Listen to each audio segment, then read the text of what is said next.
Welcome once again to the Party of One podcast, the actual play RPG podcast where the gaming table is always set for two. I'm here as always, Jeff Stormer, and this week on the show, I'm joined by Mike Schubert for a game of The Cryptid Show. There's a non-zero chance I call it something else in the episode itself, or even multiple names. Past Jeff didn't have his notes in order. The name of the game is The Cryptid Show. Mike is a longtime podcaster and host of the newest Olympian, a podcast that seeks to answer the question, has the Percy Jackson series been slept on by society? He reads through the books for the first time with the help of longtime PJO fans. He is also the host of the new show Professional Talkers, a comedic advice podcast about navigating life's awkward conversations. He and Sequoia Simone draw upon their own life experiences and call on subject matter experts to bring you the do's and don'ts of tricky interactions in a lighthearted and conversational way. Mike is an incredible voice in podcasting and honestly and truly just an absolute delight to chat with. This was a wonderful conversation about podcasting and radio and what brings us to these strange and beautiful art forms. This was truly an incredible episode, and I think you're going to love listening to it. You can find more information about Mike's work at Schubs, that's schub.es, or check the show notes for more information. When I sat down with Mike, I really wanted to talk about, the intricacies and joys of, radio and audio and audience interaction, and we really found the perfect game to do that. We are playing The Cryptid Show this week, a storytelling game about call-ins and cryptids, call-in shows, and cryptid woes. The Cryptid Show is a two-player conversational game in which one player takes on the role of the host of a radio show, and the other, a call-in guest who is sharing the details of a supernatural experience, and together you are trying to determine if this is a hoax, if this is the real deal, and what it all means when you look at it in context. The game is an absolute delight. I had so much fun playing it. I think you can hear the joy in both of us as we are just gushing throughout the episode. The game is currently crowdfunding for a few more days at the time of this release, and you can go to ttrpg.link/cryptidshow for more information. Now, with all of that said, let's go ahead and throw it over to me in the past so that he can get started with the show. Take it past me. Thanks, future me. I am so very excited. Today, I'm sitting down with Mike Schubert. Mike, thanks so much for coming on Party of One. Thank you for having me. I am delighted to be here. I have been looking forward to this recording all day. I think this is going to be an absolute delight. But before we get into that, why don't you take a moment, let our lovely listeners at home know about what you've got going on you might want them to know about.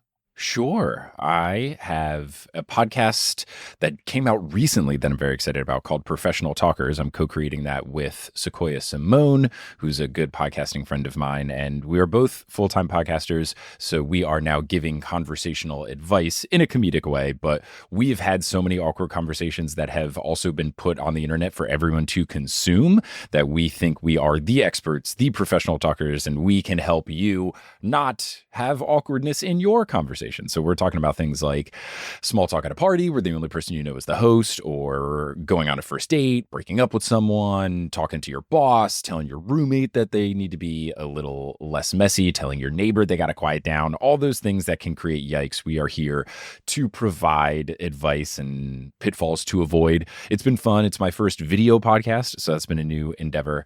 And then outside of that, the other main show that I do is a show called The Newest Olympian, where I never read the Percy Jackson books as a kid. So it's been me going through the series for the very first time. Did the first 5 books. I'm on the sequel books now. I've been taking time to do the TV show when the episodes come out, been doing interviews with the cast and stuff. So I do a lot of other podcasts as well. Those are kind of like the two most noteworthy at the time, but I've got a whole bunch going on. But yeah.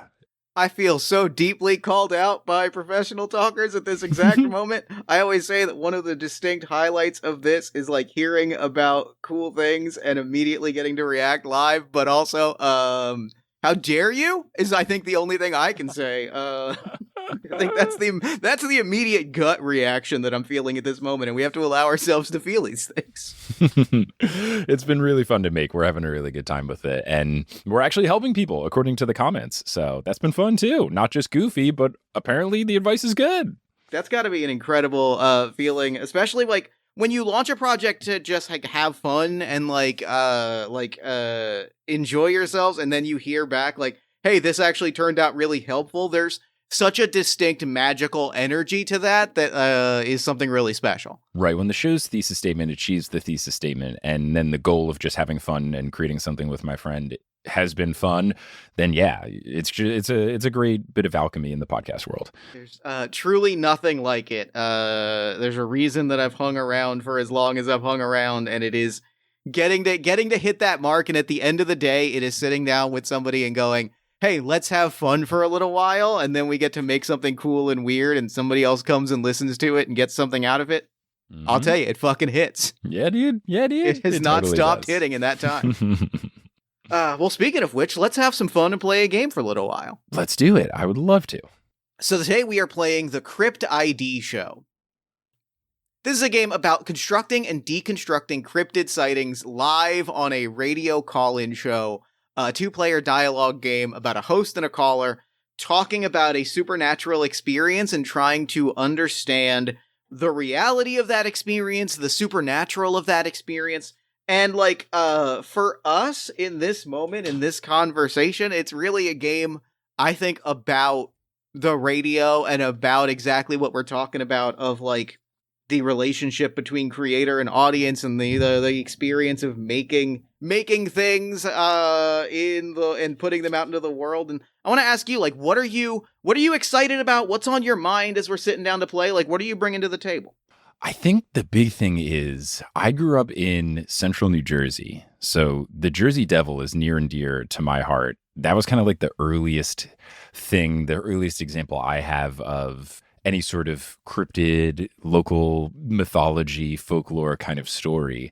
And then I remember when I was growing up, the Weird NJ, the Weird New Jersey book. Oh, sure. 100%. Was going around. And I believe that one started the franchise, where then they started doing weird other places in other states, but I think Weird New Jersey kicked it off. Either that or me and everyone else from New Jersey who believes that New Jersey is the greatest place on earth and no one else can compete with it. Of course, we're just oh yeah, we invented this thing.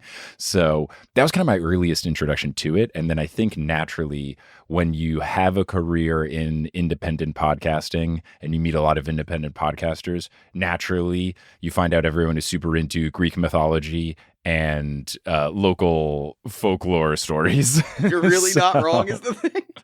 I've heard a bunch of those. And then there have been little things here and there. I lived in Seattle near a school that people said was haunted. So there have been little bits and bobs of, creepy local stories darted throughout my life. So that's kind of where I am coming from. First off, I did not know that you grew up in Central Jersey as also a Central Jersey Oh, wait, native. What part of Central Jersey? Where are you at? I grew up in Mount Holly, so South Central Burlington County. Yeah. Boost Cola country, specifically. Okay. I'm a Mercer County boy. I was from Robbinsville, which is in between Trenton and Princeton. Yep, 100%. I know the area. I know it well. Love this. This has made my... I want to say, I think I also believe that Weird New Jersey started it off, but we may also both be colored by our perception of New Jersey as the epicenter of culture. One. I feel like it was the first one. It feels... That's what... I feel like... And I feel like it's more... It's got more Weird New Jersey than... Because I think there are multiple volumes of Weird New Jersey. I think it was a thing that they published regularly and then expanded. Yeah. Okay. I know they definitely added other states because when I moved to Texas, so I moved to Texas from New Jersey after 8th grade, one of the going away presents that someone gave me was a Weird Texas. And they were like, I can't believe that they've actually made this. So that I think we're right. And if we're wrong, don't tell me otherwise. Yeah, this all feels correct. I refuse to hear otherwise, because to do so would be slander against the beautiful place where I grew up, and I won't stand for it. Mm-hmm. Well, great. I'm so excited about this. A little bit of game stuff. And for me, I think the thing I'm excited about is really, so much of this game is, a love letter to radio and a love letter to podcasting, and, having this conversation and playing this game with someone else in podcasting. I have had many conversations and I've pitched many things to many guests, and people will regularly be like, Jeff, don't go so inside baseball with it. And I'm like, fuck you. I will go as inside baseball as I want to go. And so I'm excited to get into the weeds of that today. I think that's the energy that I'm excited to bring to the table. So we've got this game in front of us. The first thing we are going to do, and I will throw this to you and say, one of us is going to play the host. They are the person who is hosting a show and answering questions and contextualizing the supernatural encounter. The other is playing the caller, who is a person that has had the guest on the show, who is a person that has had a supernatural encounter. Are you more excited about playing host or playing guest? I would love to play the host. I think this would be really fun. Well, then the first thing that we need to decide is like, what is our show? And to that, I will ask you the question. I'll ask you the 2-part question, right? Like, as we think about this, of like, what are the things that got you excited about doing podcasting? What are the shows, the vibes, the genres, and also like, where does your brain go when you envision like a show like this or this kind of game? Like, where's your head at? So what's fun is that my first forays of podcasts that I listened to were sports podcasts. And this actually is not that different, because a lot of sports radio shows are callers calling in and saying unhinged things, but it's instead saying things about like, oh, we got to trade this guy for Juan Soto, and like all of these ridiculous, hey, Mike, first time, long time, all these situations where people call in with just these absolutely absurd sports takes. And then the host, some of the better ones have to put these callers in their place. Other of the hosts are also unhinged and have ridiculous opinions about whatever sport they're covering, or multiple sports if it's like an ESPN show. And it's funny that actually really perfectly aligns with what we're doing vibe here. Really perfectly. Yeah, it's really weird. So it's funny that like my main podcasting stuff has all been in the nerdy space. Potterless, my first podcast that really took off, was all about the Harry Potter books. And then the newest Olympian is in the nerdy space. A lot of my shows are very, very nerdy, but me as a person, most of the shows I listened to early on and still listen to now are about sports, because I am a deep, passionate sports player and sports fan. I literally just came from a New York softball game, which we won. And then I came back, drank a protein shake, and then hopped on the mic. So you have no idea the amount that you are speaking my language right now. Sports call-in radio is so very important to me. And it also, I think, speaks, I mean, this is Jeff's necessary digression into the place that he lives and the people and the communities that he loves, both where we grew up and also where I live now. The great city of Philadelphia has a really particular relationship with Philly. Call-in sports shows are another level. They another level. are New York, another level. Yeah. New York, I think, has some of the more unhinged fans calling in, but Philly has the gosh, just when a Philly sports team isn't good, they just really despise everyone that touches it. Like, I'm sure the calls about the Philadelphia 76ers right now are just they're so good. It's the thing. They're so intense. Good. I mean, like this, or like the last like 2 weeks, when the Phillies got blew out, like when they just completely fell apart in the playoffs. Oh boy, let me tell you, the energy. Like, it's been, this is such a tangent, and I'm so glad we're getting deep diving into this. But like the last like 3 weeks on Philadelphia sports call-in radio, because the Eagles lost 2 games in a row after winning the Super Bowl, and then the Phillies got blown out in the playoffs, and the Sixers have been the Sixers. Well, yeah, there was like and they lost in the preseason. I forget what like the name of it is, but it's like one of the rare things where a city has all of its sports team playing on the same day and they all lose. And then it was a special one because the Phillies got eliminated. They were like, it's only happened twice ever in the history of sports. Yep. The day, one of the best and worst days of my life, which is maybe hyperbolic, but I'm going to go with it, was when they lost, the Phillies lost the World Series and the Eagles lost the Super Bowl.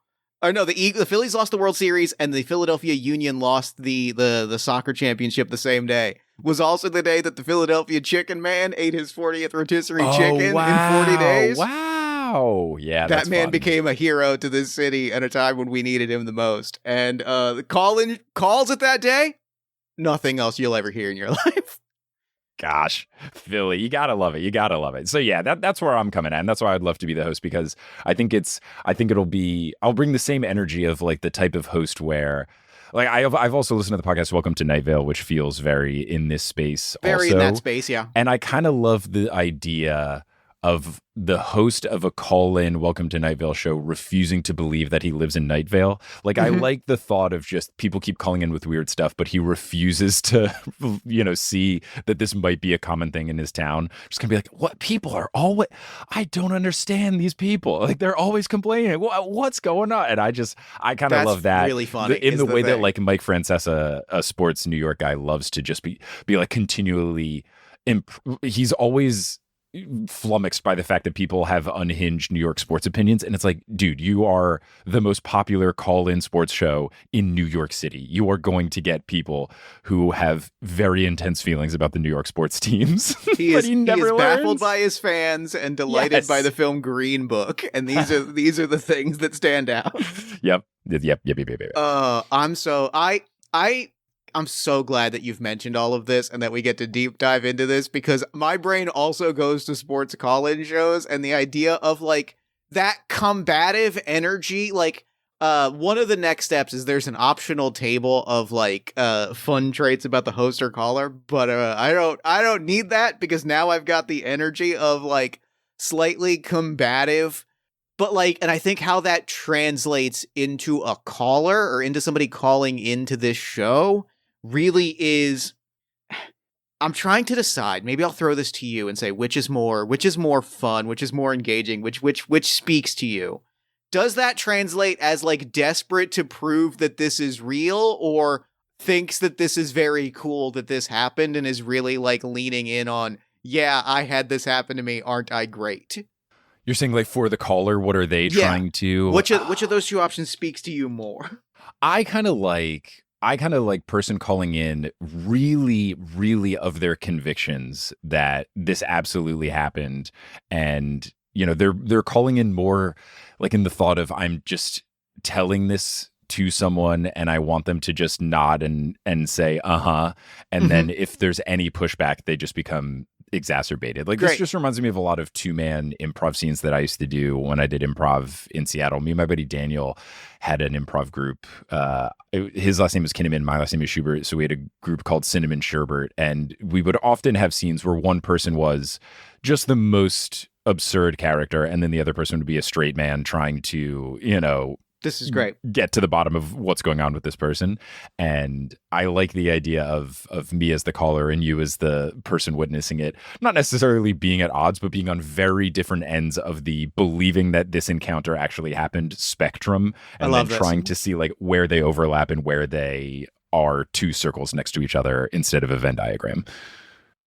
That feels great. So I want to ask you then, like, where is, like, is this a call-in show for people to share, like, weird stories? Is this a general interest call-in show?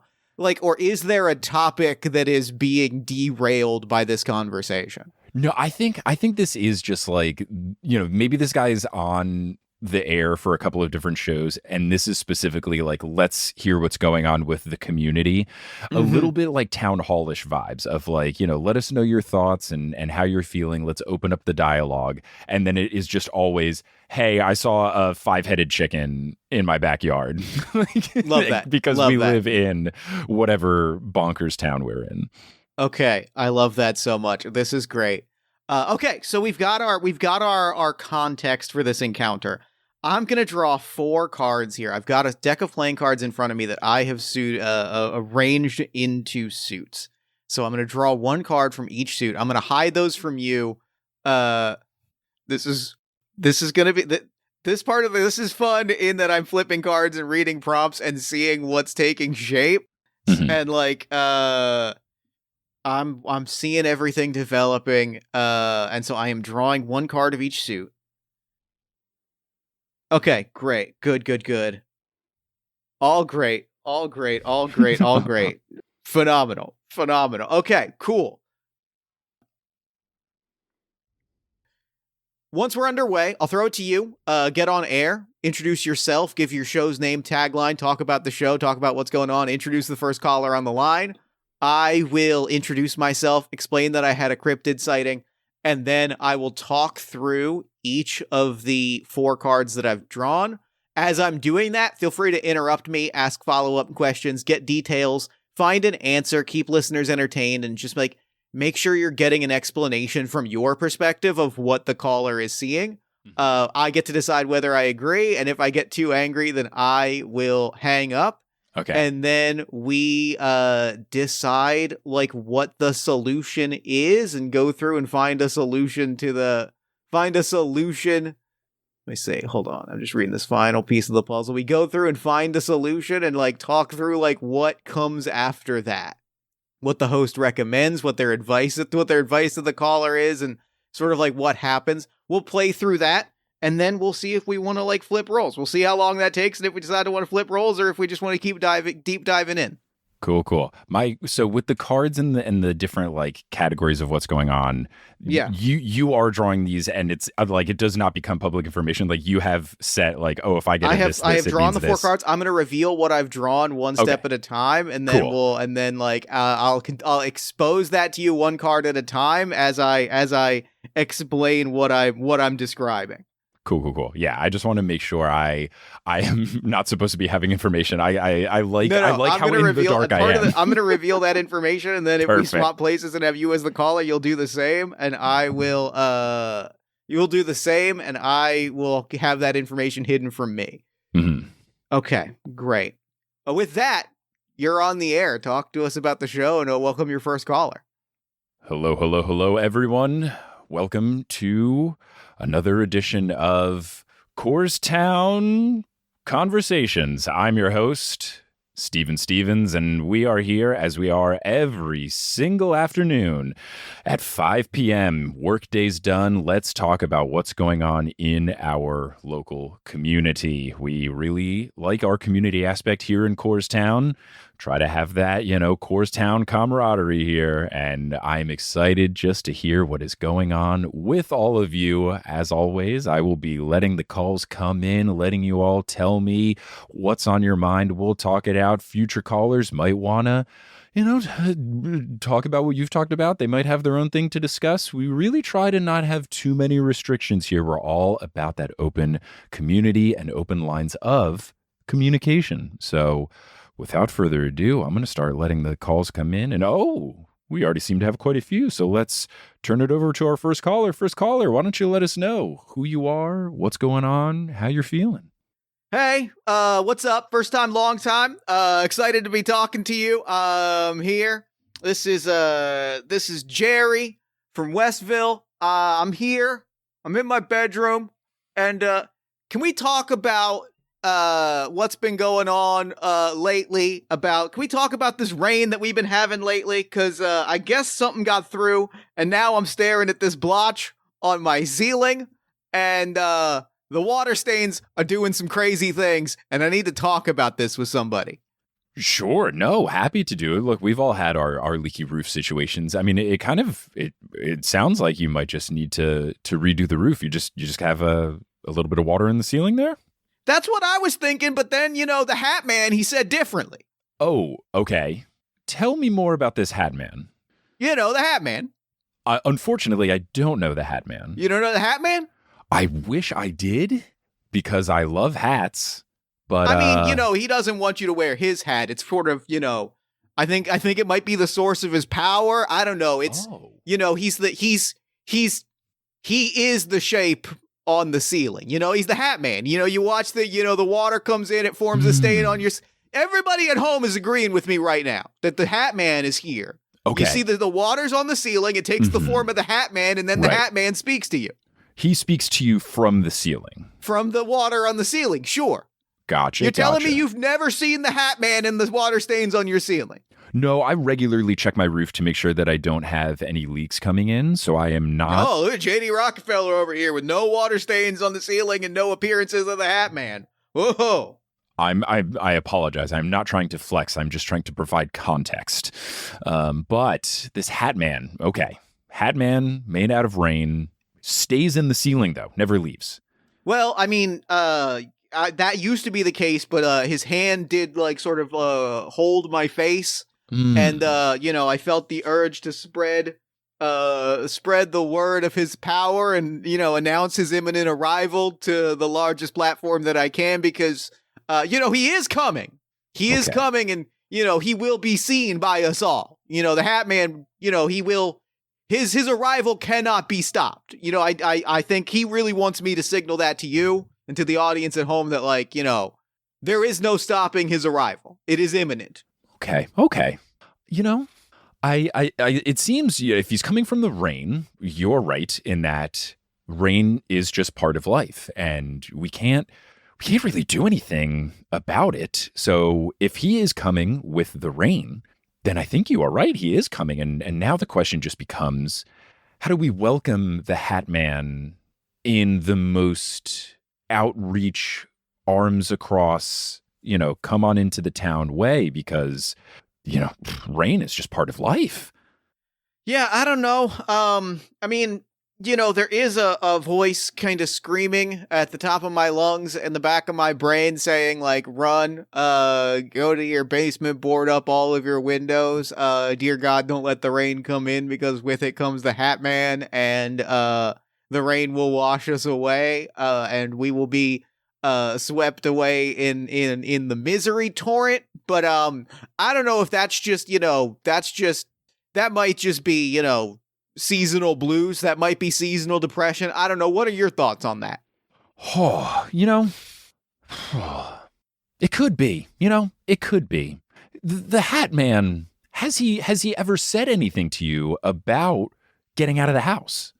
He seems to think that the correct answer is to climb to the ceiling and let the rain wash over me and become one with the Hat Man. I can't tell if that feels like a good idea or not.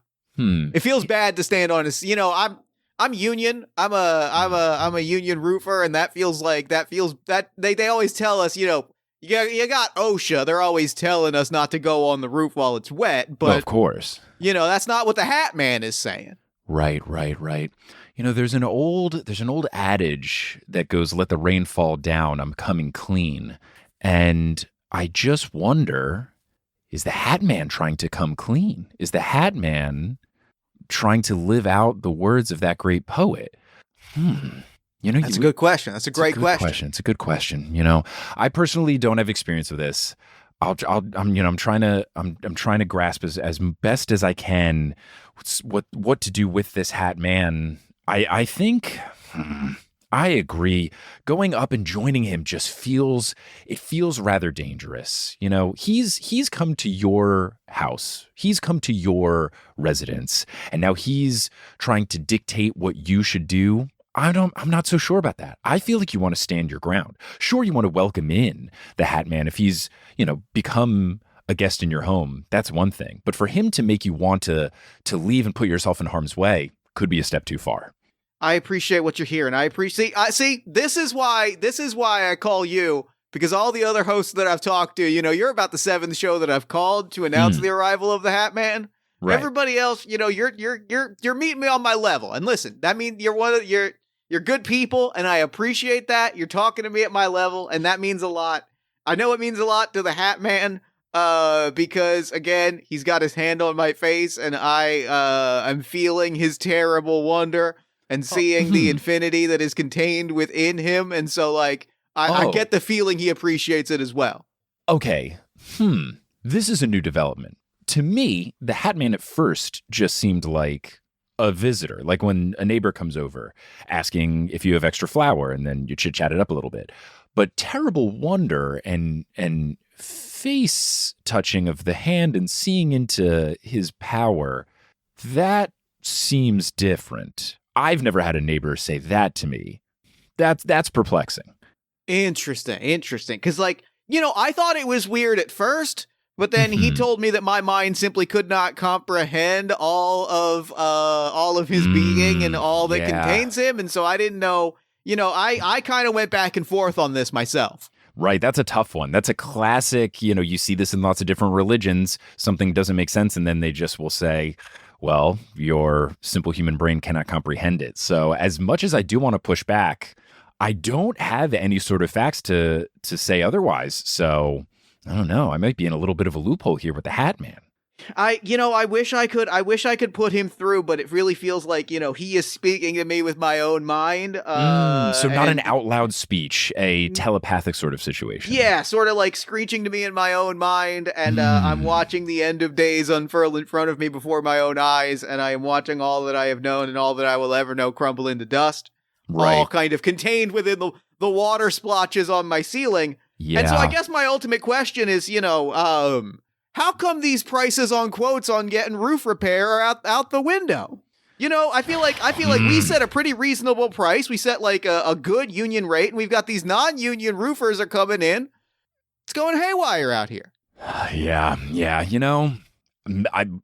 Here's what we got to do.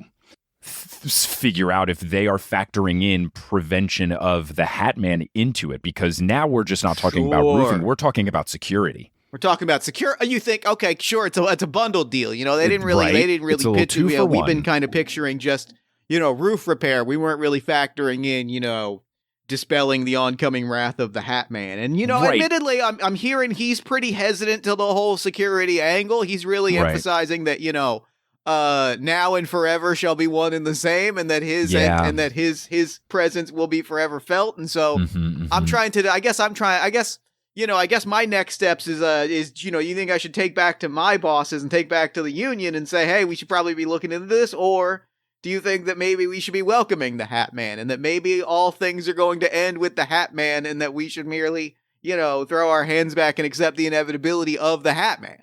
I would pump the brakes on embracing the Hat Man's agenda here. Personally, in the past, when I have become wet from rain, I've forgotten an umbrella, I didn't bring any sort of rain jacket. Usually the worst thing is that I will have wet socks, something we never want to deal with. I've never gone to the next step where I'm contemplating the future of the universe. So my instinct here is to be in a situation where, you don't want to be working with him. I think if it's non-union folks jumping up these rates with the prevention of the Hat Man, I think you're going to want to get on that line of thinking and consider, our roofing has to do, sure, in the world of protecting your home, heating and cooling, but now you're also preventing the heat death of the universe. And I think that is something that the union wants to get in on. You don't want all these people going with non-union folks. So I think it's probably in the union's best interest if you take an anti-Hat Man stance. I hope he can't hear me because he hears all and sees all, and he's noting that his wrath will be felt, and that you have stood among the non-believers, and that when the tide comes, you will be swept away. And he's noting all of this. I want to note that that's not me, and I don't want that to feel like that's representative of me, even though if he is telling that to me in my own voice and through the voice of my wife and my child. I want to make sure that that's his perspective and not mine. Right. Yeah. Here's just a thought. What happens if you go into another room? That's a great question. I'm gonna give that a try. Yeah, can you stay on the line and just walk into another room? Yeah, I'm gonna stay on the line. I'm gonna go to the basement and see what happens. Farthest from the roof. I like the thinking. Farthest from the roof. Get down into the basement, and I'm looking around the basement, and not only is he on the ceiling here, but he is on all of the walls. He is surrounding me on all sides, and the further that I move, the more sort of inevitable it seems that he has become. I don't know if that's because I am indulging him, if I am allowing him in, and thus he is taking space in my home, or if that's something else. Right. Yeah. Wow. Getting down to the basement, that's tough. Look, I personally am not vibing with what the Hat Man is putting out there. I am someone that wears a lot of hats in this role that I have here. I don't know that the Hat Man's hat is one that I want to be wearing. My personal advice would be to get out of there. Is it currently raining where you are, from where you're calling? Do you know what? It actually is not. It's actually pretty sunny outside, and I don't know where that actually makes these water stains a lot more. I wonder if maybe it's a plumbing issue. Yeah. Oh, Hat Man in the pipes. We have not considered the pipes. That actually would make a lot of sense. Yeah. That would make a lot of sense. A lot of shit in pipes, as they say. A lot of shit in pipes. Yeah. And apparently also the Hat Man. And the Hat Man, yeah. Look, my personal, here's, I'm not a doctor, can't prescribe, but little advice here. We're always talking about community here. Go to your neighbor's door, see if they've had a situation with the Hat Man. Maybe they can talk some sense into you. Yeah, I think that makes a lot of sense. I mean, I'm hearing what you're saying. I think that sounds great. I'm hearing the Hat Man is saying, to go out and to proselytize his coming. And so, it seems like we found common ground. I think that we've at least found commonality here. I think that sounds great. I'm going to go take care of that. Okay. Mine was more of a fact finding as opposed to a missionary, gospel spreading, if you will. But, best of luck to you. Give me a call back later. Let me know how it goes. Will do. Great. Great. Yeah, that felt pretty good. That feels exactly what we want to be hitting with this game. That's the vibe. That's the vibe in a nutshell. The cards that I drew 3 kings, which was surprising. I'm going to drop the link to the game in case we swap roles. I'm going to drop it into the chat. Okay, cool. But the cards that I drew, the location of sighting was the King of Spades, which was in the water stains on the ceiling, burned into your toast each morning. The diamonds physical description was, of course, the Hat Man. Okay, sure. Cryptid's reaction, the hearts card of how much agency did you really have in the decision to make this call? And then the effect on the caller was the 4 of clubs, which is the feeling of an unseen 6-figured hand cupping your face. Immediately, you can see how all of that really came together into immediately of, hey, I'm seeing the Hat Man. I love it. I think that's fantastic. That was great. That was the energy there hit really hard. Yeah, I like that. I'm going to ask you this. Do you want to take a round as the caller? Do you want to answer another caller? How are you feeling? I want to answer another call because I would love to try the vibe of a little more or just a little different. Like I want to see, not every caller is going to have the same vibe. I want to see how else. But that's just that just felt right. Like I loved like how matter of fact, and it was like, it was so fucking funny. It's compelling. He's making good points. He was making really solid. And then we found the line of the Hat Man. Yeah, we found it. Okay, I'm gonna draw another set of cards here. Great. Let me get my cards. Let me get all of my cards here. All right, let's take a stroll through these numbers and see what we've got. Cool. Fun. Great. Excellent. Not being able to know what happens during this part is so fun. Like, it's so good for me just to hear great. Good. the words of affirmation. Yeah, it's really fun. This is an absurd spread. The spread here has real energy to it. Okay, sure. Let me see. They recommend there's a caller traits table or thing that allows you to draw get a personality for your caller. I'm just gonna roll a dice here to get an idea of what I want it to be and see if I feel good. Great. Okay, this is so good. Good. All of this feels great. Okay, I'm ready. I'm ready to give you your next call. Okay. All right, we are now here with our next caller on the line. Caller, let us know who you are, what you're dealing with, what you're thinking about. Ball's in your court. This is, first off, I just want to say, so excited to be on the show. Huge fan, long time. This is Tommy from Bryn Mawr.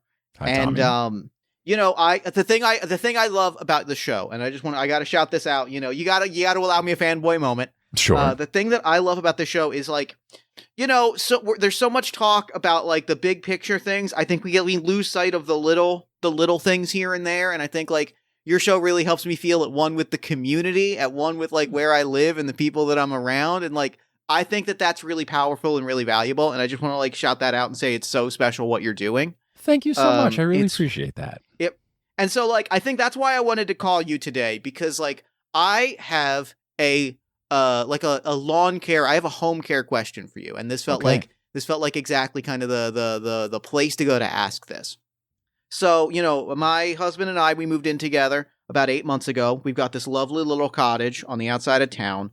It's so cute. And I guess my question, and I'm wondering if you have any experience in like managing outdoor ponds on property lines, because like we have, you know, the place that we've bought has this lovely little pond, and we're running into a little bit of an issue with trying to like maintain it. We're just running into a little bit of an issue trying to like take care of this little tiny pond that is on our property, because like, you know, you want it to be nice. You want it to be special. You know what I mean? Mm-hmm. Yeah. No, I completely understand that, right? You know, it's your property, it's where you're living. You want to be able to have something that you enjoy looking at, interacting with, and you take pride in the work as well. Exactly. And so when we moved like this little pond, you know, there were the koi fish, and like just was this cute little pond area, and we're trying to just figure out like, you know, how much we can sort of like manage it and take care of it, and like, you know, any kind of advice that you might have on, you know, ways to make sure that the water stays clean without disrupting the fish that are in there, or dealing with the man that smiles with too many teeth, or anything like that. If you've got any recommendations, that would be really wonderful. Okay. Fish, you had me. Man that smiles with too many teeth, you lost me.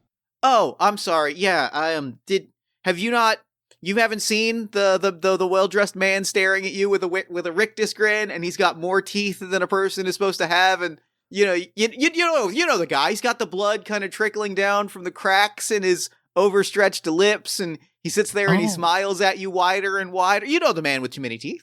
I absolutely do not, but I'm very intrigued to learn more, because I really try to get, you know, my finger on the pulse of the community. Sure. When we're saying too many teeth, are we saying something in the 30s? Are we saying something in the hundreds? Too many can mean a lot.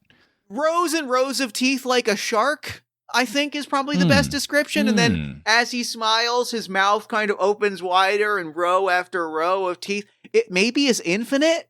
It just kind of opens into sort of a maw of razor sharp teeth that sort of orbit each other like in an ever going cycle, and you feel the pull towards them.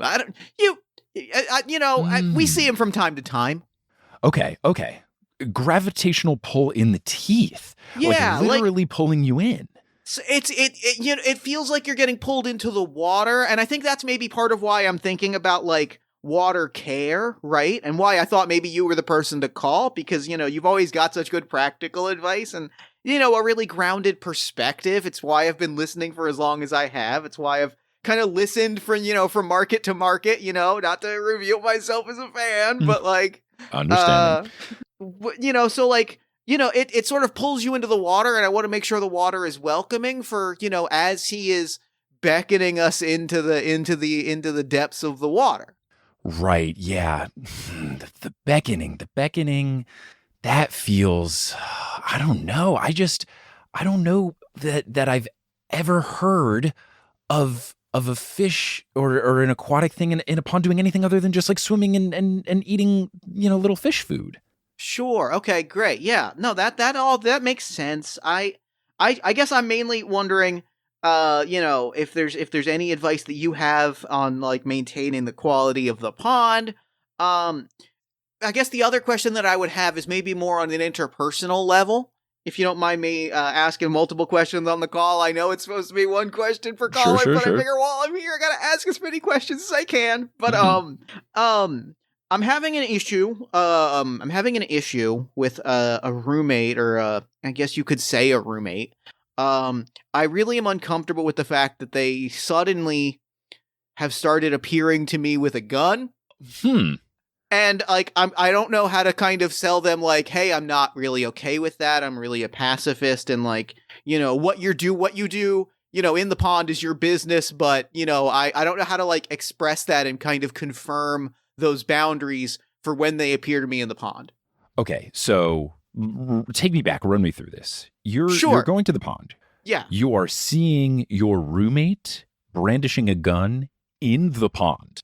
Well, roommate's maybe the best one. It's the man with too many teeth again, to be clear. Yeah, you almost had me. You almost had me. Okay. It's kind of a roommate, you know, in that he seems to live in the pond. But he's not paying rent, is he? That's fair. fair. He That's seems. a key component of a roommate is that they would pay rent. That's a really good point, and maybe we could exert some authority over the man with too many teeth in the pond. We are allowing him to live in the pond and to beckon us into the water, where we kind of, I think kind of an instinctual level that like there's no coming back from the pond. Sure. Look, it really just sounds almost like someone overstaying their welcome, right? He's not paying rent. He's not helping with the utilities. Sure. Like Yeah. What is this person even bringing to the table? The allure of the pond, I think, is the main thing. He seems to be bringing sort of a. But you set up the pond, did you not? Did you like this? The maintenance of this pond has fallen upon your shoulders. That's true. We're kind of being tasked with taking care of it while he sort of is maintaining sort of the. I guess you would say sort of the beckoning. He's sort of in charge of more of the beckoning of the drawing. It sounds like a situation where you are doing the unglorified work and he is trying to take all of the credit. Like you're doing the boots to the ground, hard-hitting work, and yet this person is trying to get all of the benefits that should come with being the one to really put the elbow grease into the situation. Sure.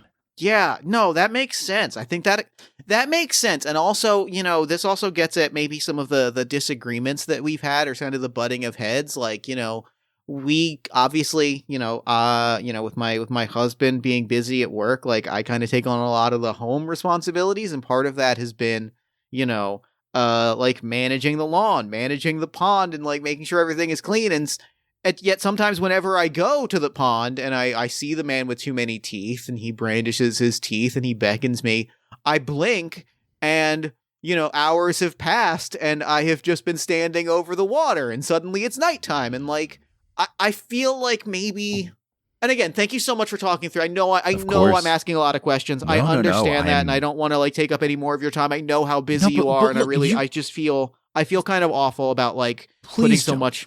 You sound like an incredible person. You sound like someone who would, it would be an honor for this person to have you as a roommate. They would be lucky to have you as a roommate. And instead, they're showing you no respect and they are, taking your time away from you against your will.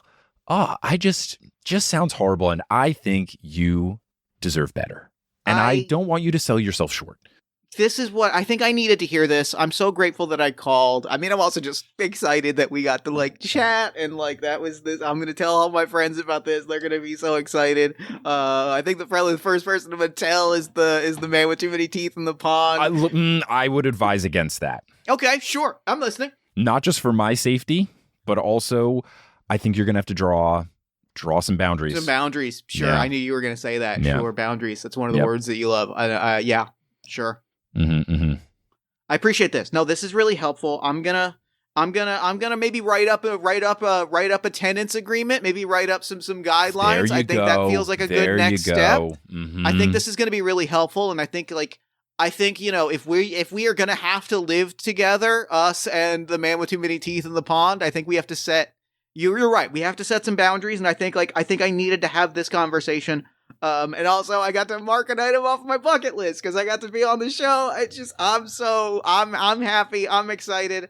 I do have to go. I do feel the beckoning urge towards the pond. I'm gonna put it aside for now. I'm gonna set some boundaries. There you go.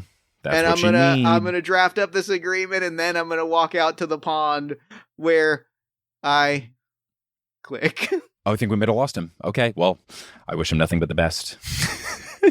Great.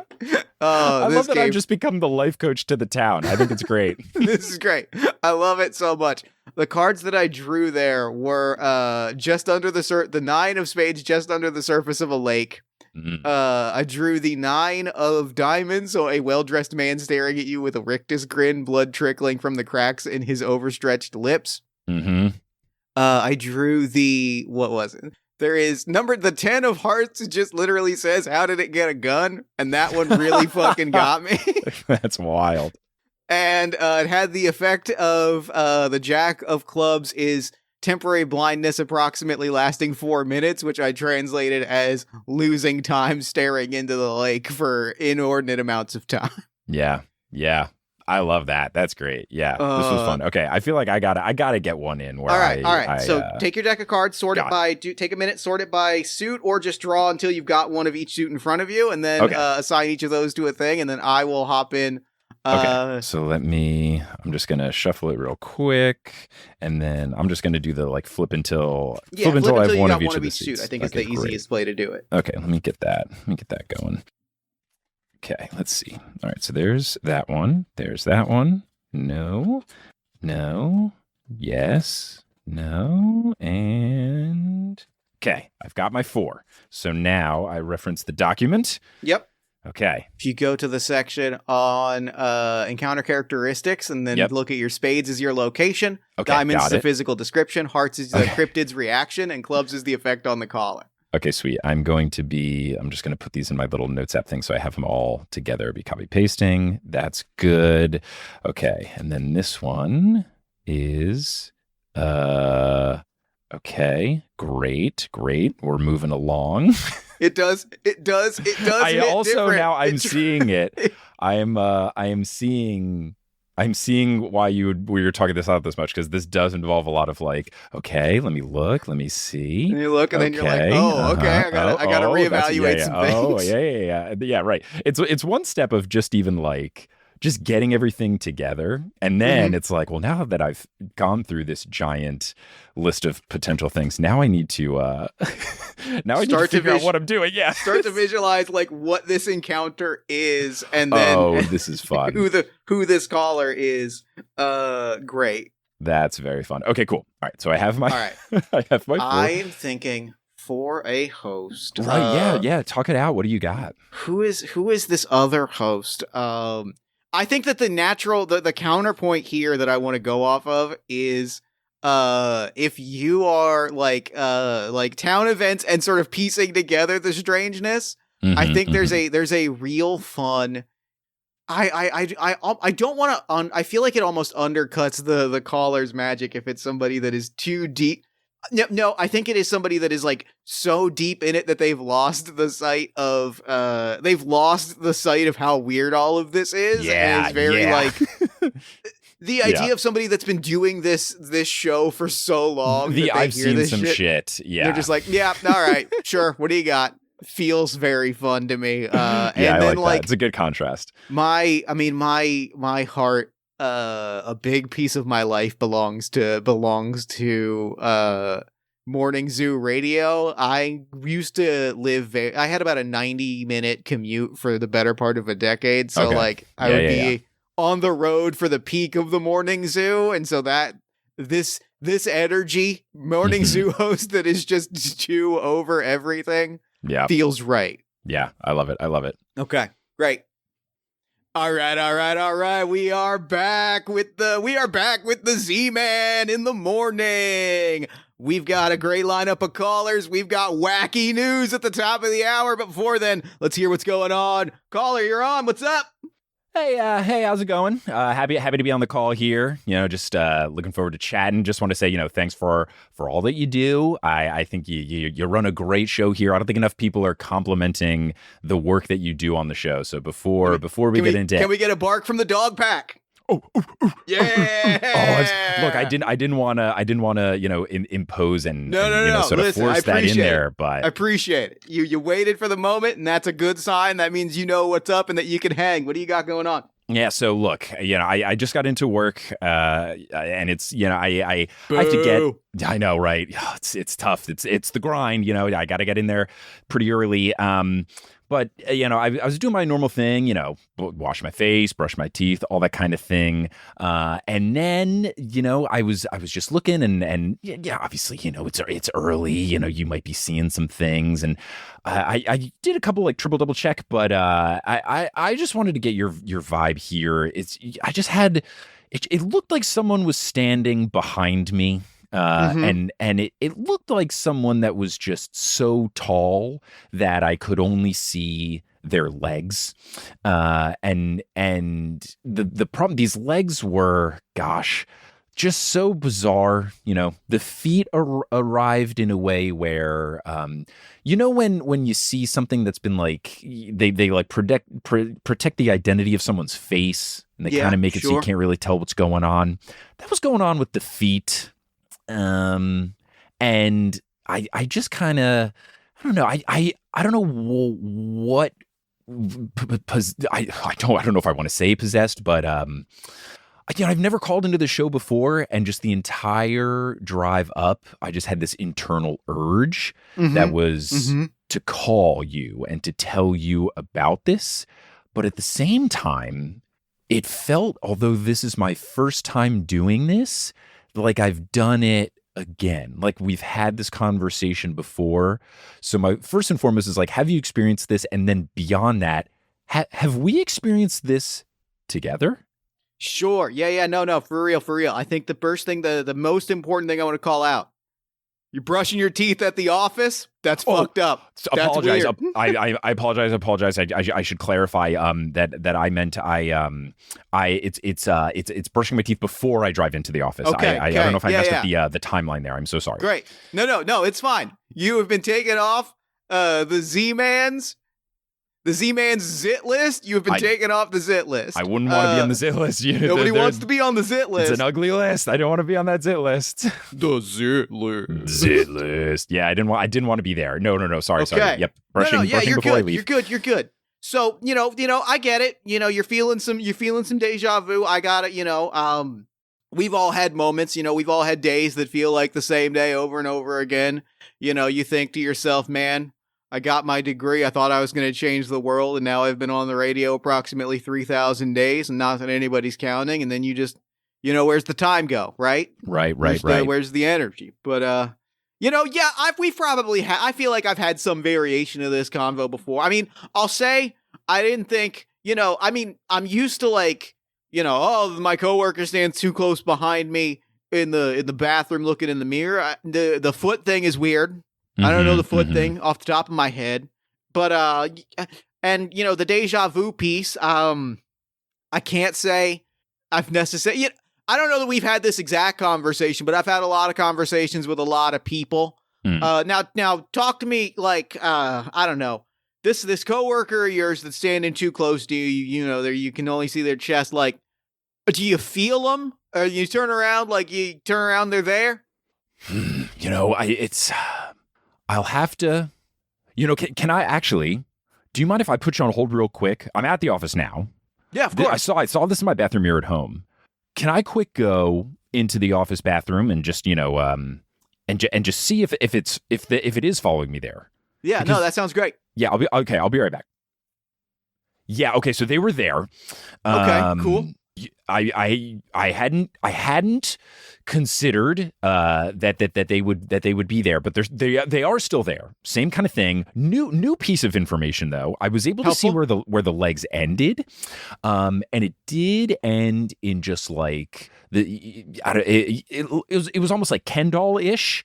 The legs just kind of went to a very smooth place.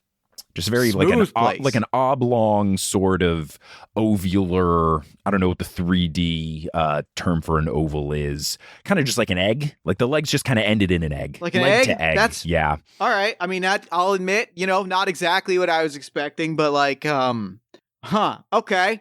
So like, on top of the egg, is there like the rest of a guy, or is it like egg with legs? Are we talking like the egg guy from Garfield and Friends, or are we talking like an egg man? So the problem, again, so tall, couldn't see. Turned around, wasn't there. Back in mirror, still there. Couldn't do enough angle work with the mirror to see higher than that. I really tried.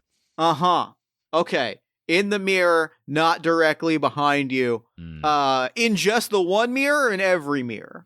Can I actually, I only looked in the one because I got kind of If you got to spooked. put us on hold, you got to put us on hold. I really want to get to the bottom of this. Let me come right back. I'm actually I'm going to bring a little compact mirror. That'd be great. Yeah. Yep. Okay. I'll be right back. I'm going to go to the bathroom.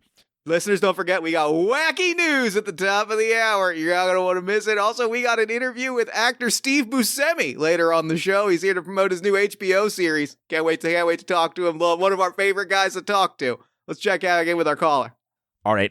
Yeah, back every mirror. Every mirror. Every mirror. Here's Okay. what's wild. Every angle. You know how the Mona Lisa's eyes kind of follow you? Yeah, sure. No matter what angle I did, I couldn't get past the egg. It's legs and eggs all the way, not down, Legs and but I eggs guess all all the the way way. up. All the way up. It's just pure legs, pure eggs. There's nothing else. And then, of course, Legs the and eggs, strangely... legs and eggs, legs and eggs. Yep. I do feel like I'm in a Dr. Seuss novel, if you will. Sure, But yeah, yeah, those yeah. feet still kind of pixelated, legs and eggs. And again, it felt new, but so familiar.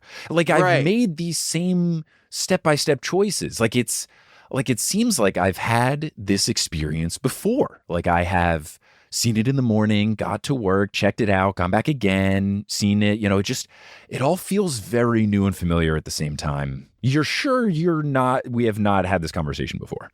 I feel like, okay. Sorry, I got a little distracted. Producers are flagging me for dead air. Can't have dead air. I feel like I would have remembered if we'd had a conversation about an Eggman that lives in the mirror and is visible from all angles of the mirror, but only legs and eggs. But I guess what I'm realizing is that I've got this soundboard button, legs and eggs. Why do I have that? I've never pushed this button before. I don't know why. Like, now I'm starting to wonder if we've had this conversation before. This is what I'm why would I have a saying. button for legs and eggs? This is what I'm saying. I just kind of hit the button. I was just kind of doing my thing. I got my soundboard. I got toilet flush. I got explosion. And then I got legs and eggs. But I don't know what legs and eggs is. Why did I bring a compact mirror to work today? Why did you bring a compact? I wasn't going to ask anything because I was like, maybe you've got a makeup routine. I'm not trying. Right. Everybody's got their daily routines. But like, I work in a factory. What do I need to be worried about? yeah, my like looks why for? Why are you bringing a compact mirror to a factory? This is what I'm saying. This for is the what I'm leg saying. and egg man. We had this convo before? We might have. I'm going to throw it to Greg, the producer. Hey, Greg, have we had this convo before? Can we check the tapes? Greg's going to check the tapes. Love checking the tapes there. Would love to check the tapes and just confirm, because, like, why else? Why would I have the button? Right. Why would I have the button? Right. And why would my phone have the radio on speed dial? A speed dial, a function that doesn't exist in cell phones anymore. But I do have a speed dial app on my phone, and you were number one. That's weird. Just felt compelled. Just felt that feels... inner desire to call. Yeah, like why? Okay, yeah, maybe I would not go in that bathroom. I definitely have said those words before. It sounds like something I've heard before, because it all sounds right to me. Greg is waving at us. He's saying that he's saying he's not seeing anything in the tapes. Okay. But I'm looking. I think Greg's got his little Time Man of the Year mirror behind him. I'm trying to get an angle. Hey Greg, can you move? Greg? Hey Greg, can you move? Okay, yeah, Greg is moving. I'm seeing a leg. Just like a split second of one. Caller, I think we're gonna go on a commercial break before we go to wacky news at the top of the hour. But how about you stay on the line? We're gonna get you some FanFest tickets. Great. And then we're maybe gonna maybe confirm what's going on and if we can maybe support each other in this time. Great. Yeah, all right, great. We'll be back. Thank you. Top of the hour, wacky news. The morning radio show. We'll be right back. This is fantastic. This fucks so much. Yeah, this is good. I could do this forever. Okay, so what I got was the two, so it was the 2 of spades, which meant in the bathroom mirror behind you. The 10 of diamonds, which meant a long lily white pair of legs ending at a smooth mound where the torso would be. The feet appear pixelated as though censored.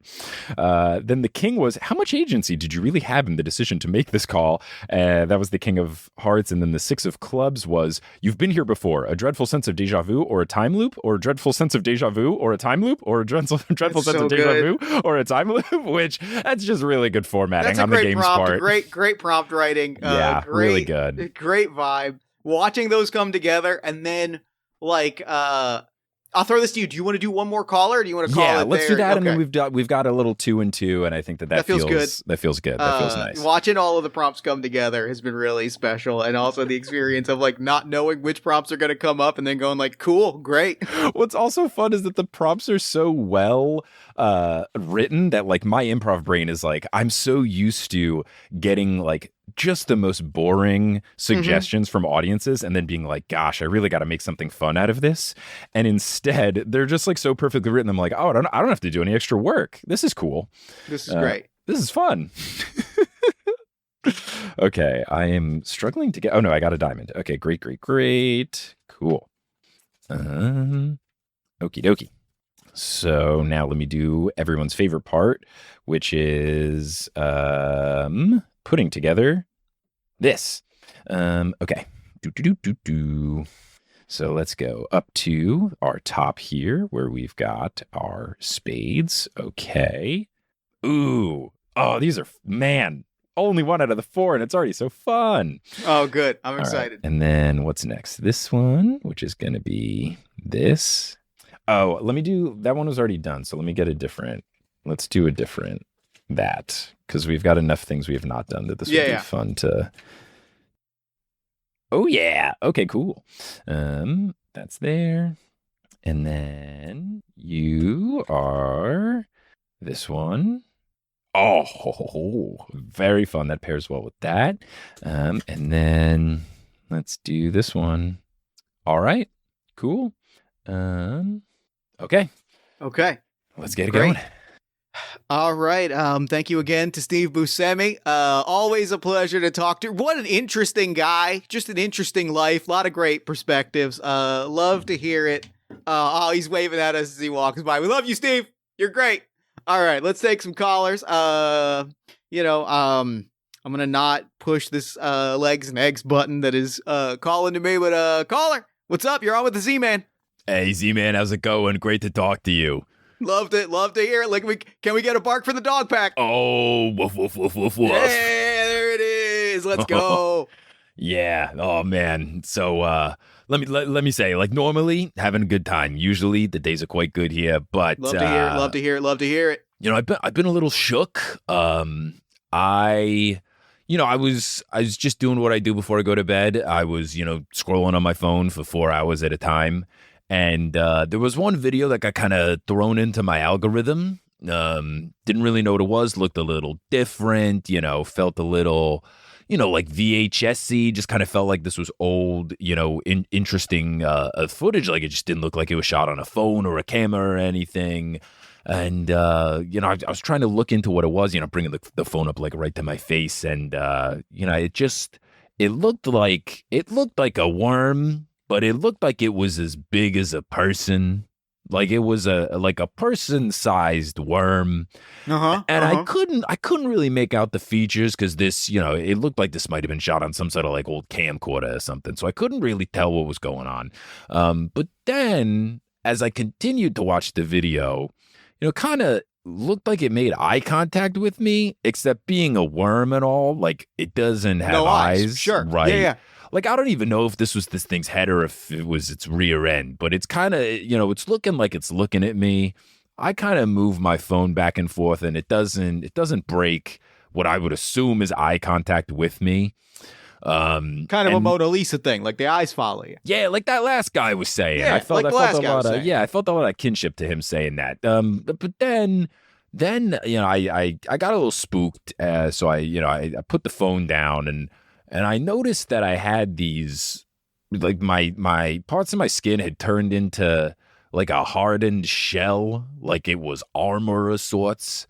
And I picked the phone back up and the video was gone. I tried like scrolling back and it wasn't there anymore. I can't find that footage anymore. Don't you hate it when you don't bookmark a video and then it's gone and you can't seem to find it? It drives me. It drives me up a wall. Just really got me. So yeah, I still have those like the shell blotches on my skin. Is it growing or is it like a steady patch? Like, is it forming a chrysalis around you? Like you're being put into like you're going through a metamorphosis, or is it sort of just like a hard patch? It seems like it was like sprouting the beginnings of something that could take over my body, but it's one of those things where like it might be so slow forming, I can't really tell. Like, did it always look like that? Sure, Maybe I got to start measuring sure. it as something, but that would probably be a good. I think that's probably a good step. Okay, like obvious disclaimer. Greg is waving at me right now. Which Greg, hey, what's up, Greg? Can you take that mirror down? I don't. Thank you. Just move the mirror down. Greg is waving at me to say, I am not a doctor. This is not medical advice. Of course. No, I wouldn't assume otherwise. Yeah, I appreciate it. You understand. Legal is knocking on the door right now. Yeah. Go talk to Steve. Go talk to Buscemi. He's great. Did you catch the interview with Buscemi? Oh, it was lovely stuff. Lovely stuff. Lovely human being. Okay, yeah, I would definitely measure it, make sure that it's not like growing and or overtaking your body in some sort of chrysalis ritual, but yeah, that's good. So like talk to me about this worm, right? Are we talking did it look Muppety? Are we talking like sort of more of an HR Geiger? Like what's the texture on this thing? Is it fuzzy? Is it slimy? What's the vibe here? So here's what's interesting about the worm. It looked like a traditional sort of worm, aside from the fact that it was about 6 feet tall. Sure. Yeah. Other than that, which I mean, that's camera angles and trickery. That's I watched a documentary on the making of the Lord of the Rings movies. No, forced perspective. Stuff. Forced perspective. You got it. Yeah. So, I'm seeing this, but also in a little bit from its, I don't know, cousin, the centipede. It had legs all going down it, but it was definitely still an earthworm. It had these legs, but it was not using them. Like, it looked like they were there almost like ornamental. Like, it was like the decorative legs. Decorative legs? It wasn't like using them. They were just like there. Like just flopping around. Did they look like they were its legs, or was it collecting legs? No, definitely like of the same earthwormy design, but just like not there. Kind of like how we don't have to use our appendices anymore. Like it kind of felt like maybe the worm had like evolved past the need to use these legs, so they're just there, but they don't have them. Like a kiwi has wings, but it doesn't fly. Doesn't fly, sure. That all tracks. Legs and eggs. No. Oh. No. Whoa, is it all connected? I'm not pushing that button. We don't push that button. Yeah. Can I get some tape for this button? Anyway, I'm sorry about that. No, it's all good. Yeah. So had those legs, and then, like I said, it looked at me with what I assume is its face, but it could very well have been its butt. I mean, look, it's pretty funny to moon someone on a video when they can't tell the difference if that's your face or not, right? You got to admit that's funny. It would have been funny, but I don't think it was mooning because this thing just felt sort of locking in on you. Well, but with again, it didn't have eyes, but it looked like it was looking at me with puppy dog sad eyes. Oh, like it was sad. Like it didn't look like it was like threatening. No. So did it feel like it was threatening or challenging, or was it sort of like pleading? It was like, please help me. Please help me. Okay, now that changes things because if it's Mad Dogging you, then the answer is just you got to square up and you got to hit him with the bark for the dog pack. That's why we do the barks. But if it's like pleading with you, well, because it was like doing its little wormy thing. It's in its hole. It's like squiggling out of its hole. It's moving and grooving. And then once I sort of looked at it and it looked at me, it just completely stopped in its tracks. Caught your eyes like it was looking out for anybody to look back, and you happen to be the one looking back. Sure, exactly. Like it's never felt seen before, and it was like this guy sees me, and then it just stopped everything it was doing and was just enraptured. That's yeah. I mean, and you've gone back through. They got a watch history on these apps now. You can kind of go back through. It's not in that watch history. Look, I'm scrolling now, and no, it's not. It's in between. I was watching my normal things, obviously K-pop choreography videos, and then this popped up in between, and then. There's no break in my alternating between BTS choreography and New Jeans choreography. Nothing stopping that flow. Yeah, it's just kind of you go and you go and you go, and that's right. That's kind. I mean, that's tragic. If it's I guess you just gotta. I guess the answer is I'm never gonna tell anybody to stay on their phones. The kids these days with their phones, the less time you're on it. But it's an epidemic. I would just, I would monitor this chrysalis armor that seems to be forming, making sure that that's not growing, but also just, maybe keep an eye on your screens, and maybe, if you see it again, if it comes to you again, and it comes to you with depleting in its eyes or its ass, I would maybe ask it, I mean, like, Right. I could give you all the advice in the world, but I think it's gonna, first off, it'll tell you if it can talk or not, which I think could be helpful to know. Of course. But also just that ability to, I guess, see what it needs. It's going to tell, I say this all the time, again, Greg is waving me down again. I am not a licensed therapist. My job is to play the songs on the radio. But, I always say, like, the best thing that you're going to be able to do is the best way that you can help somebody is have them tell you how they need help, and then you do that. And so it sounds like this thing is coming to you needing help. And maybe the best thing to do is, if you see it again, ask it what help that you might be able to give. Well, yeah, especially if I have this armor, maybe I can protect it. Maybe it's looking for protection. Maybe it's trying to give you a gift to protect it. It could be my calling. Maybe, This could be my purpose in this world. This could be your purpose. We're always talking about you got to find your purpose, Yeah, if this is it, so be it. I got to protect this worm. All right, well, thank you. I appreciate it. You've put me in a good headspace here. I feel like I know where I got to go. I know what I got to do. If you see it again, please call back in. In the meantime, we're going to get you some tickets to FanFest. We're going to hold you on the line. You know you're excited for FanFest. So excited for FanFest. Anytime. Anyway, listeners, we're gonna kick over to a 45-minute all rock break. Starting off with our man Bruce Springsteen with the iconic classic "I'm on Fire." Oh, I love it. We'll throw it over to you guys. Here's the boss. Take it away. God, I love the radio. Incredible. Yeah. So here's what I had. I had the Queen of Spades, which was on grainy CCTV footage. I had the Five of Diamonds, which was a 6-foot-long earthworm lined with useless floppy vestigial legs. A mournful keening emanates from the hole in its face or butt. Hard to tell what's going on there. The Six of Hearts, which was it stopped what it was doing and stared at you. Its face, if it has one, remained impassive. That was wild that those two linked up. Wild to draw those in conversation. Yeah, just such a good one too. And then the 10 of Clubs, which was your skin blossoms with patches of creaky chitin. Incredible synergy across all of those yeah, draws. Like couldn't have picked a better set of 4 cards, honestly. Just impeccable stuff. This is magnificent. I'm so glad we sat down to do this, fucks. This is great. This game rules. I'm so this was fantastic. Thank you so much for sitting down to play this with me. This was a fucking joy. Introducing it to me. I can't wait to play this every day of my life forever. What was your favorite moment from play? Oh man. Both times I loved this is a great this is one of my favorite improv scene styles is just things are going normal until they're not. And in both of your calls when it was blah, blah, blah, da, da, da, water leaking, da, da, da. And then there's the hat man or oh yeah, we've got the pond, blah, blah, blah. And then, there's the person with too many teeth that in that improv duo that I did with my buddy Daniel, that's always what our scenes would be. It would just be just normal guys doing normal guy stuff. And then someone says oh yeah. And there was one scene where I think it was we were partners and he was proposing to me. And then he was okay, well now you have to join me in my ritual of eating a gallon of Jell-O every day. And it was I'm sorry, what? And so I love everything, everything's great until it's not. And both of those were very fun. That's great. I also love, I love a nonchalant reveal. Yeah.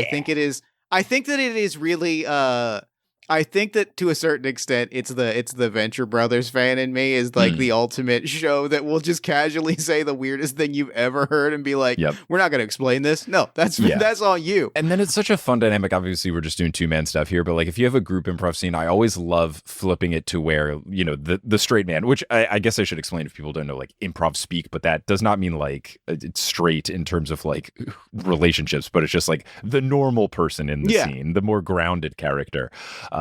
That kind of thing allows for everyone else in the scene jumping in and being you haven't talked to the hat man? Your pond doesn't have a teeth guy? And then it's the straight man becomes the weird one is such a fun improv scene dynamic. It hits every time. It's never not funny. When the weird is established as normal, it always hits. Yeah. I think the really specific moment in play that really got me was And this is an improv thing that like always excites me, is when you realize that you'd made a decision like 2 minutes ago that changes that like when it really settles in how much it changes the context of talking about the deja vu of everything. And when I casually made the joke about having a legs and eggs button. Yeah, man, that worked out really well. And then realizing like 2 minutes later, like, wait, I just established that we have programmed in a legs and eggs button, and that's an insane thing to have on the board. And then going, oh, that plays so nicely. That's with the thing where you make a mistake into making a perfect decision, and then you justify later, and then people in the crowd would be like, "You planted the seeds so well," and it's like, "No, I messed up, and then I fixed it real good." I was like, it's funny to have this as a button, and then you think about the context later, and you go, oh, wait, there's so much more here. It hits everything. It's so good. You also doing the hyping up of the Steve Buscemi interview while I was going to the bathroom was like, that's great radio. You just like always having to fill the space. So fun. So fun. Like I said, I have such a soft spot for morning radio. Yeah. And something about, and like, there's the magic of like listening to the radio and not listening to the radio long enough to catch the interview. So you just never know what's going to be said, what's said on that interview. Yep. Really, really deeply special to me is to hear we're going to talk to Steve Buscemi later and going, well, that's going to be after I'm out of the car. So I'll never know. It always is that way. It always is. This was magnificent. Thank you so much for this. This was an absolute joy. Yeah, Jeff, this was a blast. Real quick, before we wrap things up, where can people find you and your work online? Oh, man, you can find my stuff wherever pods are cast, but the easiest thing that you can do is I have a website, which is just my nickname, Schubs, but it's schub.es, and that's got information about all the shows that I do, the ones I mentioned, the others that I did not mention. If you like me doing RPG stuff, there's a link to online D&D campaign that I've been doing with some other podcasters. So yeah, just go there. That's got all the stuff. And then you can also go to my personal social media accounts, which are at Shub17. I'm pretty much only using Instagram these days, and a little bit of Blue Sky. But on Instagram, it's Shub17, SCHUBES17, and then Blue Sky is just Shubs. Fantastic. Thank you so much for this. This was an absolute joy. And for now, I'm going to throw it over to me in the future so that he can wrap up with the show. Woo! Thanks, Jeff. Take it, future me. Thanks, past me, and thanks again to Mike for coming on to the show. That game was everything. It was such a joy to get deep in the weeds and talk about, audio and radio and call-in shows and sports radio and really fully immerse ourselves in that kind of sense. And also then and then as Mike said, really embrace the improv and the play of it all and just really kind of lose ourselves in it. Just magnificent, magical experience. Be sure to check out all of Mike's work at Shubs. That's schub.es. Be sure to head to ttrpg.link/Cryptid Show to check out the Cryptid Show crowdfund campaign. And be sure to follow Mike on social media at Shubs. You can also find us on pretty much whichever social media you prefer at Party of One Pod or Jeff Stormer, depending. And if you enjoy the show and you want to support it, there's a lot of different ways you can do that. Subscribe to our newsletter at buttondown.email/partyofonepodcast. And join our Discord community at bit.ly/partyofonediscord. You can support us financially at patreon.com/JeffStormer or Ko-fi.com/JeffStormer. You can give us a nice iTunes review, shout us out to a friend, give us some love on social media. You can buy some Party of One merch at bit.ly/partyofonemerch. Or if you're looking for more great podcast content, you can check out All My Fantasy Children, which is a character creation, storytelling, and world building podcast that I make with my best friend in the world, Aaron Catano Saez. We take a listener submitted prompt and spin it into an original fantasy character, populating a shared universe one story at a time. You can also check out Yazeba's Bed and Breakfast, which is an actual play about a heartless witch, a cozy house, and the many people making their homes inside. Both of those you can find wherever you get your podcasts. Party of One is, as always, produced and edited by Jeff Stormer and Jen Frank. Music for the show comes from the song Infinite Lives by Mega Rain featuring the D&D Sluggers, and the Party of One logos by Evan Rowland. If you'd like to inquire about advertising rates, coming on the show as a guest, or about press coverage of the show, you can email me at partyofonepodcast@gmail.com. And unless I am mistaken, that is all we do here. So until next time, thank you so much for listening. Remember to fight the forces of fascism every single day. Remember that self-love and self-care are radical and defiant acts of resistance. And as always, party on, everybody. Never gonna die.